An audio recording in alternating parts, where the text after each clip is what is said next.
in any city, in any country, go to any mental institution or halfway house you can get yourself to. When you reach the front desk, ask to visit someone who calls herself the Holder of Song. You'll then be guided to a long staircase that spirals higher than the building stands. At the stairs' summit is a door. As you open the door, a sudden wave of heat will pour out from the hall beyond it, and it will wash over you. Proceed down the hallway. As you walk, the air around you will grow increasingly frigid. When you feel as if you're encased in ice, you must stand perfectly still. Remain silent and listen. If after a few seconds pass you hear a baby crying, turn and run. No harm will befall you, but the infant's cry will follow you wherever you go. If you hear it for the rest of your life, count yourself lucky. If and when it stops, your firstborn child will die. If you do not hear the baby's cry, wait for the hallway to grow warm once more. Then proceed to the door at its end and enter. The room beyond will be awash in green light.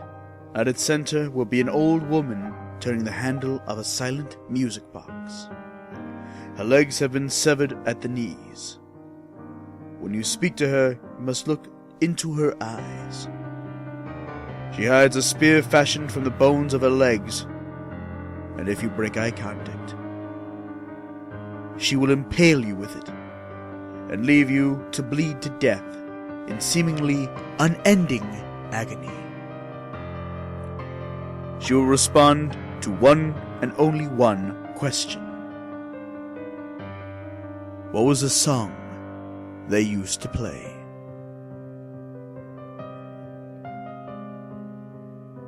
The old woman will begin to sing in a language not of this world. Her melody will be the most beautiful one you've ever heard, bringing peace and serenity to your mind and body and soul. You will find yourself vividly imagining a band of carefree children playing and singing, innocent as can be.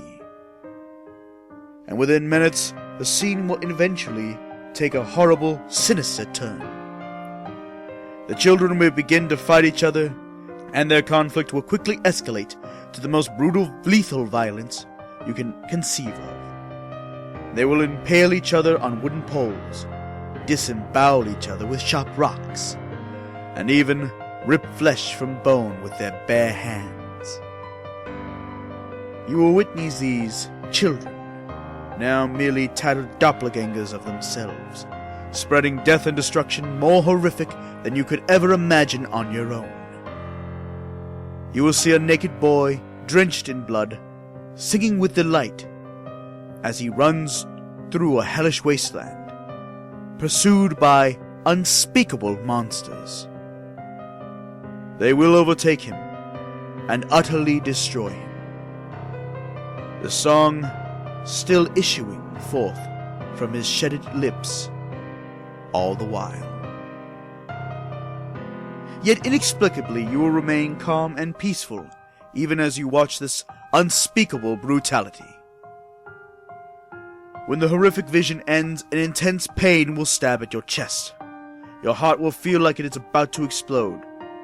Do not let your agony break your focus, and do not break eye contact with the old woman, lest you invite a fate so horrible that an exploding heart seems lovely by comparison.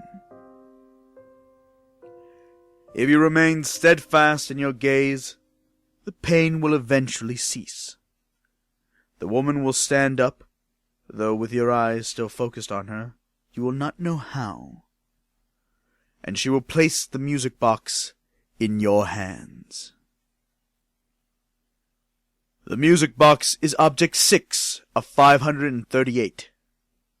When the song plays again, they will all come together.